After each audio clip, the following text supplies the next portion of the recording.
Hello YouTube and welcome to WhatDaMath. In today's investment related video, we're going to be talking about this important topic. This is residency status for expats. Now, I'm Canadian, so I'm actually going to be focusing only on Canada, but if you're from a different country and you're an expat, meaning that you live overseas or you work overseas, you need to find out that, tax regulations in your country, because this will definitely affect you, especially if you make money or if you decide to invest later on.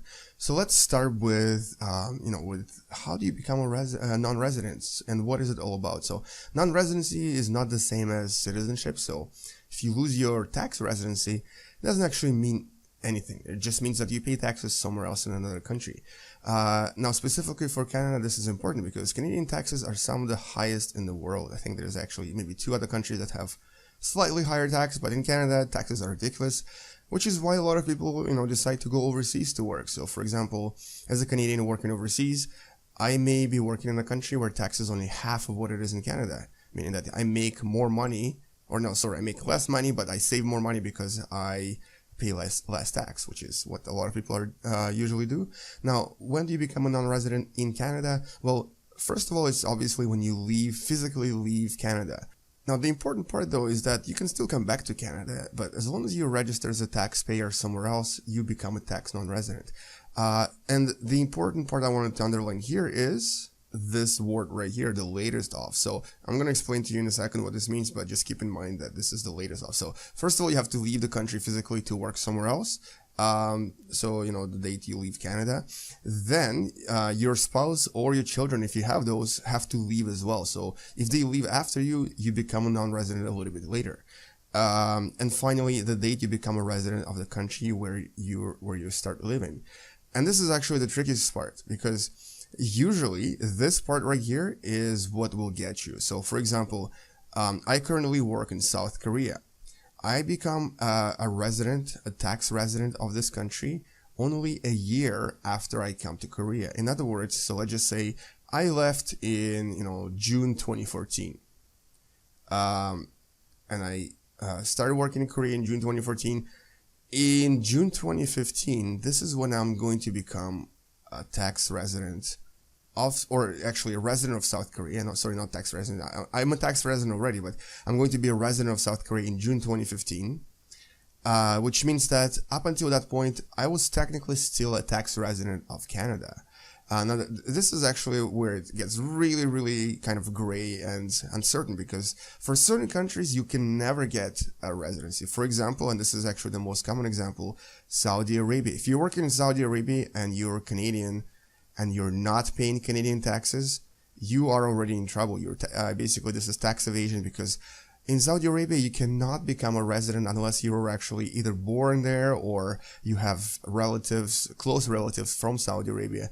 So if you're a Canadian expat in Saudi Arabia, you actually are kind of responsible for paying taxes to Canada, even though it's probably not what you want to hear.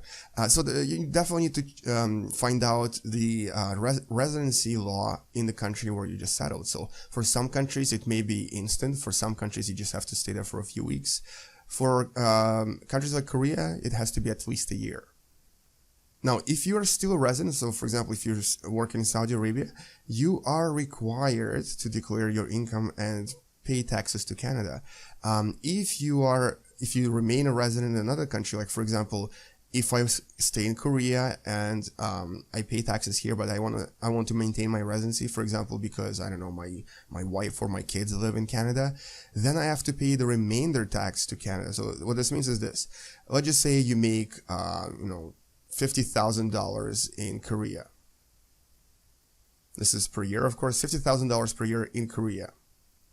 So you're going to be paying Korean taxes on this amount, and it's usually about 15% here. So basically, you'll be losing 15% of this to taxes. In other words, your income after tax is about $42,000. This is after tax. Now, if you maintain your residency for some reason, or if you're still a resident or basically your first year in Korea, so this is after tax. If you're still a resident in Canada, you're now required to pay the rest of your Canadian tax to Canada. So because Korea and Canada have a tax agreement, you don't have to pay the whole tax to Canada, but you have to pay the remainder. So in Canada, this income would probably be taxed at around 32%. This is 32% in Canada. And this means that the difference here is what? It's about 17% difference. So you still have to pay 17% more to Canada. Now, the way it's done usually is by essentially filing your taxes like you normally would in Canada, and then Canada would ask you to pay a remainder. Now, people that I know who have done this, they said it's usually a much smaller amount than you would expect. So it's not that scary, but you're still kind of required to pay it. So for certain countries, you need to definitely double check what the tax agreement is and what the actual difference between the country where you live and Canada. And of course, you should also be filing your taxes as normal. So if you're still a resident, you make sure that you file your taxes. Otherwise, you're probably going to get audited as soon as you come back to Canada, and that's not what you want. And of course, don't forget that the deadline to file your taxes is April 30th. Now, what if you do become a non-resident? And if you do become a non-resident, you're only required to pay tax in the country where you live. But here's the thing. If you still have income in Canada, like for example, if you're renting something out, or if you're getting dividends from Canadian investments, you will be hit with something called withholding tax. And for any kind of, doesn't matter what it is, any kind of income in Canada, it is always 25%. So what this means is this. So let's just say you have a house. You're renting a house for $1,000 per month. If you're renting out a house in Canada and you live in overseas and you become a tax non-resident of Canada, you have to tell your tenant or whoever's renting from you to withhold 25% of this and to basically give it to Canadian government. In other words, you're only going to be getting $750, and $250 of this will be going to Canadian tax, or Canadian government as a withholding tax. So any kind of income that is generated while you are a non-resident in Canada will actually be taxed at 25%. And this is a fixed amount. There's nothing you can do about it.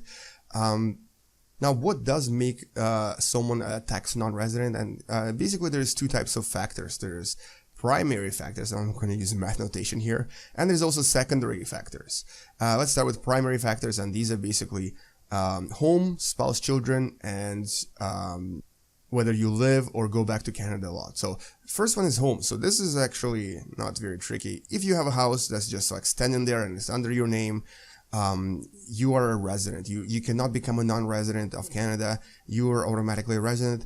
In other words, you have to rent this out. You have to rent out a house, and it has to be someone that is not your family, someone not close to you.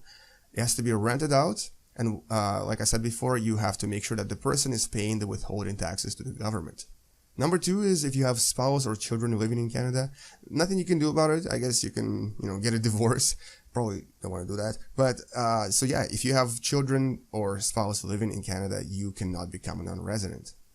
And lastly, there's a 183-day rule. So if you are Canadian, try not to go back home too much, even for Christmas. Maybe you want to skip Christmas a few times, because if you go back too much for, too many weeks, the government may consider you to be a resident once again. So, going back to Canada, or just, physically living there for over 183 days per year will automatically make you a resident. Now, there's also secondary factors, like I mentioned. So let's talk about those. And the first secondary factor is Canadian driver's license. So this is actually, and what I want to mention is that here you need more than one. So just one will not be enough, but more than one will definitely make you a resident. And so, yeah, Canadian driver's license, if it's active, if it hasn't expired and you didn't cancel it, may make you a resident if there's something else that you have from these secondary factors. Multiple bank accounts or credit cards. Now, this is a big one. If you have multiple credit cards, cancel a few. Keep one, but don't have more than one. Investments. Now, this is a tricky one, and this is actually how I kind of got in trouble once. You can have investments, you can hold investments, you can sell investments. You cannot buy investments while being a non-resident. If you buy, especially from overseas, like for example, if you want to buy stocks from a Canadian bank, and you buy them on your Canadian account and you invest in Canada while being overseas, this may make you a resident once again. Also, having a Canadian mailing address or a PO box, even if it's your parents' house, if there's another factor here, may actually make you a resident once again. So if you do leave the country, try to get rid of your address, have everything mailed overseas. Safety deposit box in a bank can also potentially make you a resident. Now this is a big one as well. Health cards. So before you leave or when you go back, cancel your health card. Absolutely do that, because health card is part of your free healthcare, which is actually based on tax. So if you still have a health card, the government has a very, very strong point of telling you that you're probably a resident, you have to pay taxes.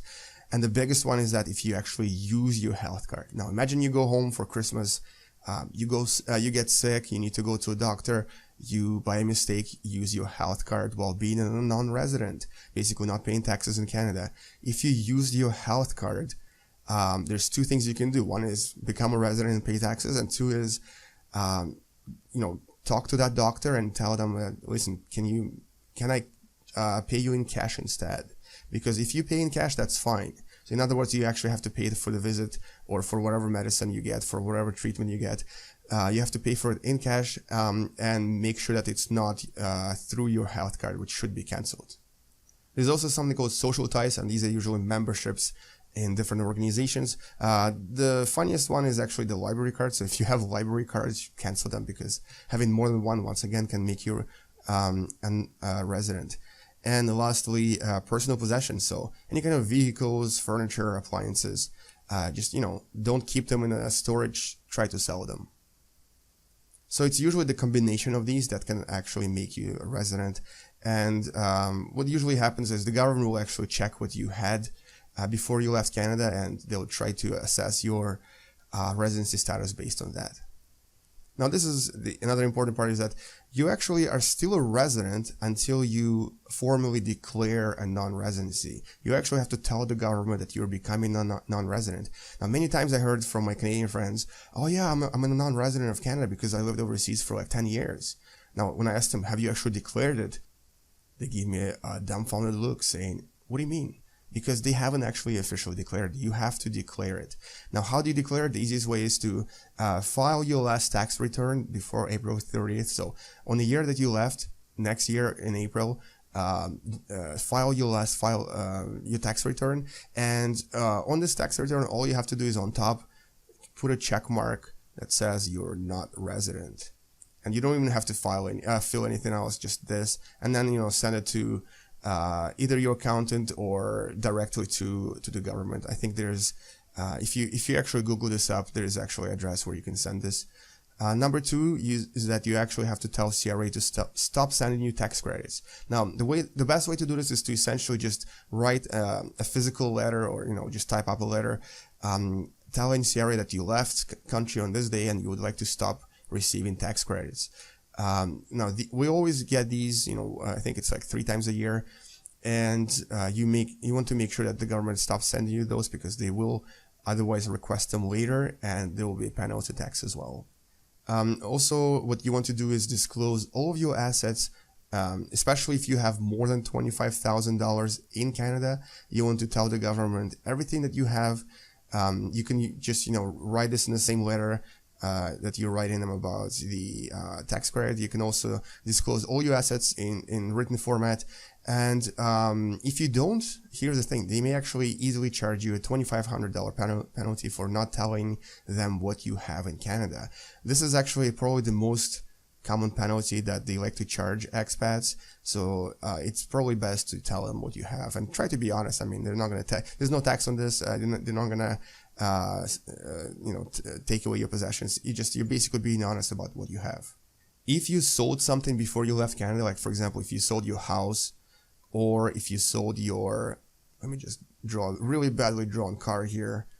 There you go. If you sell your car, you have to pay departure tax on this. I don't exactly know what it is, because it actually depends on the actual item that you sold, but it does exist, and you do have to pay it. Otherwise, there will be also penalties when you come back to Canada. So departure tax is on any kind of a thing or a possession or an asset that you sold before you left the country. And the last important item is that you actually have to tell your bank or your financial advisor or someone who works with your finances that you are becoming a non-resident. Because if there's any kind of income that you're getting, like for example from a savings account or from dividends, or like I said before, from a rent, all of these will have to have withholding tax of 25%, and your bank will automatically do it for you. Your tenant has to do it for you as well, and so usually this is something that you need to do before you leave, or you can do it as you leave in. Basically tell them, on this date I'm going to become a non-resident, can you please check me as a non-resident so that I don't have to pay taxes later on. And it's important to do for this reason as well, because you're not actually supposed to have any more RSP or TFSA contribution. If you don't declare this, the bank will keep giving you more and more contribution, and this can get you in trouble when you come back and they find out that you were non-resident.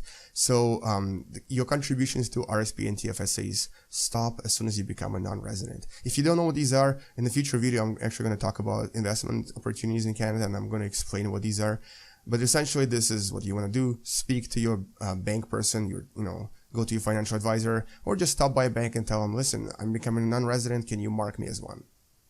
There's actually another item that you may consider doing, but I've been told, even by CRA themselves, to be really careful with this. There's a form called NR73.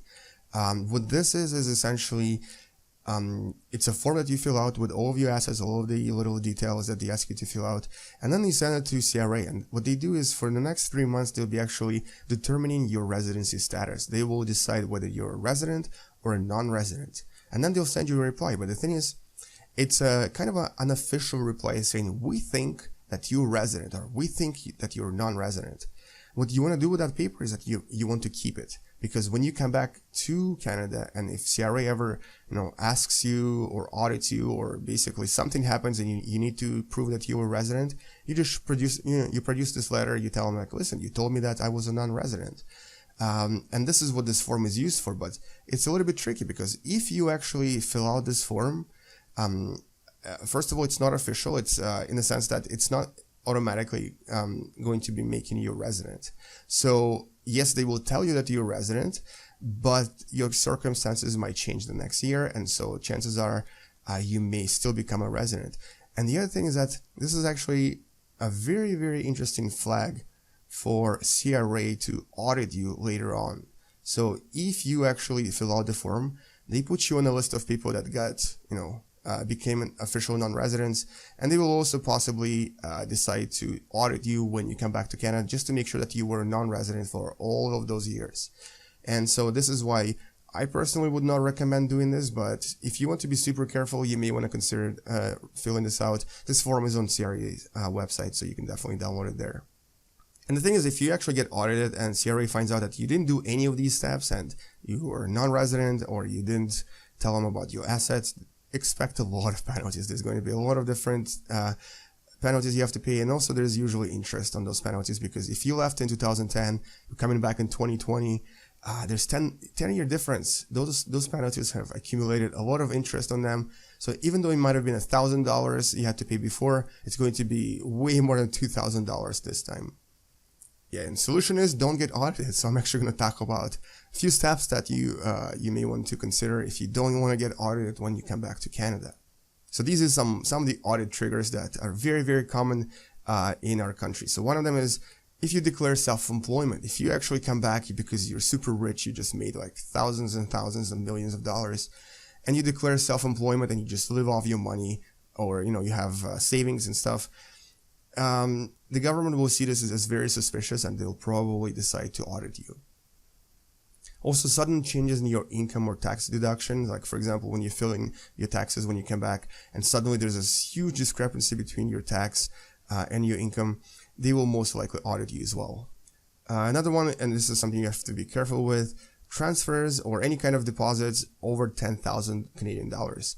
The thing about this is that, first of all, it does trigger the potential audit, and second of all, it also flags you as a potential money launderer. So if you're transferring money from overseas, make sure that it's in chunks of $9,999 or, something close to that. And this is per day. So every day you're allowed to transfer $10,000 max. Big expenses can also potentially be on an audit trigger. So for example, claiming a lot of childcare, all the chances that you won't be doing this because you already made a lot of money. But big expenses, especially if you don't actually fit the profile of a big spender, may potentially cause an audit. Another one, and this is kind of a gray area as well, is not blending in. So what this means is basically, if you live in an area where most people make $50,000 a year, and they kind of spend as if they were making $50,000 a year, and then you kind of live next to them, you have a big house and you spend like $200,000 a year, that's an audit right there, because you don't fit the profile. They'll probably want to know why. There's also something called home office expenses, and this is basically if you are a self-employed person and you're suddenly you're claiming a lot of tax refund on something called home office expense, you will probably get audited because the government will think that you're probably trying to scam them. Not filing your tax return on time, or basically not filing taxes at all, will probably cause that as well. Not reporting income from your T-slip. So if you are working back in Canada and you're not reporting your income, you'll probably get audited. And also having a very, very large TFSA. And this is something I'm going to be talking in future videos, but basically this is a tax-free savings account. And if yours is very, very, very large, they'll want to know why and what happened in there. So even if you were kind of following the limit and you basically have, you've invested like $40,000, but maybe you made a really smart investment that has now increased by, let's just say a factor of 10. So now it's $400,000. They'll probably want to know how you got to that point. And in a nutshell, that's actually it. So basically the important part, or the important takeaway message from all of this, is that you want to make sure that you know your residency status, and specifically for tax purposes. And if you can become a non-resident, it's probably better for you to become a non-resident, because Canadian taxes are usually higher than the country where you're working. So just to summarize, so what do you want to do? Step number one is find out if you can actually become a resident of the country where you work.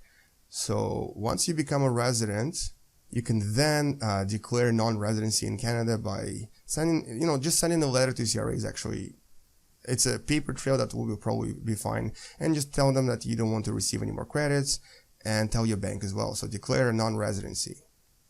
And lastly, make sure that you're paying withholding tax to the government. Make sure that your bank is aware of your non-residency. And if you are renting something out, like for example, if you have a house that's being rented, that your tenant is also giving 25% of the rent to the government as withholding tax.